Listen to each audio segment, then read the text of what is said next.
क्या आपने कभी पूरे विश्वास के साथ प्रार्थना की है लेकिन कोई उत्तर नहीं मिला? आपने परमेश्वर से बार बार कहा, प्रभु मेरी मदद कीजिए, लेकिन दिन बीत गए, हफ्ते बीत गए, शायद महीने भी बीत गए और सब कुछ वैसा ही रहा। ऐसे समय में मन में एक सवाल आता है, क्या परमेश्वर मेरी सुन भी रहे हैं? अगर आज आपके मन में भी यही सवाल है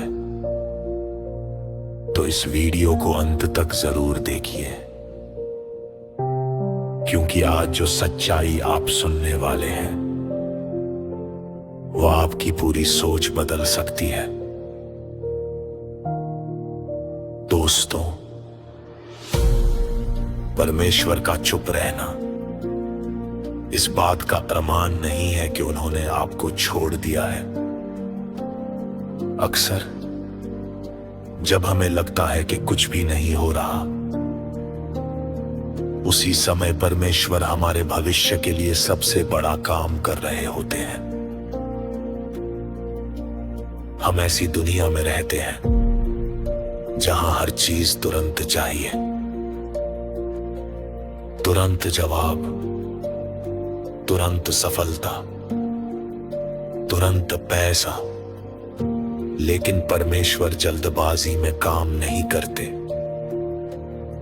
वो सही समय पर काम करते हैं और उसी समय को हम इंतजार कहते हैं। बाइबल में एक व्यक्ति था जिसका नाम था यूसुफ। परमेश्वर ने उसे बचपन में एक सपना दिया था, एक ऐसा सपना जो उसके महान भविष्य की ओर इशारा करता था। लेकिन सपना मिलने के बाद उसकी जिंदगी आसान नहीं हुई, बल्कि और कठिन हो गई। उसके अपने भाइयों ने उससे जलन की, उसे एक गड्ढे में फेंक दिया, फिर उसे गुलाम बनाकर बेच दिया। जरा सोचिए, जिस व्यक्ति को परमेश्वर ने सपना दिया, उसी के साथ ऐसा क्यों हुआ? क्या परमेश्वर उसे भूल गए थे? नहीं, कहानी अभी खत्म नहीं हुई थी। मिस्र में यूसुफ ने पूरी ईमानदारी से काम किया, लेकिन उस पर झूठा आरोप लगाया गया और उसे जेल में डाल दिया गया। दिन बीतते गए, महीने बीतते गए, साल गुजर गए। जेल की अंधेरी कोठरी में शायद उसने भी कई बार प्रार्थना की होगी, शायद उसने भी पूछा होगा, प्रभु कब?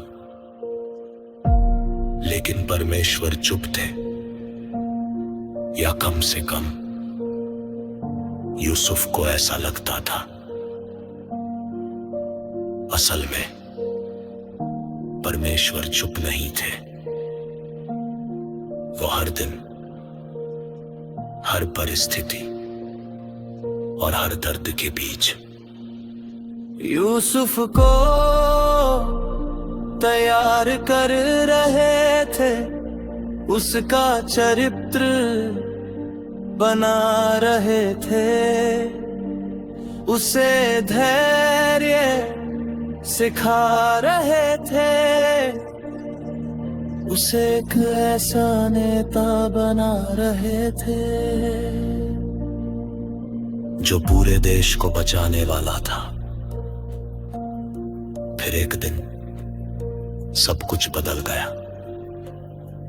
राजा फिरौन ने एक सपना देखा, कोई उसका अर्थ नहीं बता सका। तब किसी को यूसुफ याद आया, उसे जेल से बाहर बुलाया गया। परमेश्वर ने उसे बुद्धि दी, उसने सपना समझाया, और जिस व्यक्ति ने वर्षों जेल में बिताए थे, वही एक दिन पूरे मिस्र का प्रधान बन गया। सोचिए, अगर परमेश्वर उसे पहले ही जेल से निकाल देते तो क्या वो उस जिम्मेदारी के लिए तैयार होता? शायद नहीं। इसीलिए देरी परमेश्वर की ना नहीं होती। कई बार वही देरी आपकी तैयारी होती है। अगर आज आपकी प्रार्थना का उत्तर नहीं मिला है, अगर आपका दरवाजा अभी तक नहीं खुला, अगर आपकी जिंदगी में सब कुछ रुका हुआ लगता है, तो हार मत मानिए। हो सकता है परमेश्वर आपके रहिए कुछ ऐसा तैयार कर रहे हो जो आपकी सोच से भी बड़ा हो। याद रखिए, बंद दरवाजे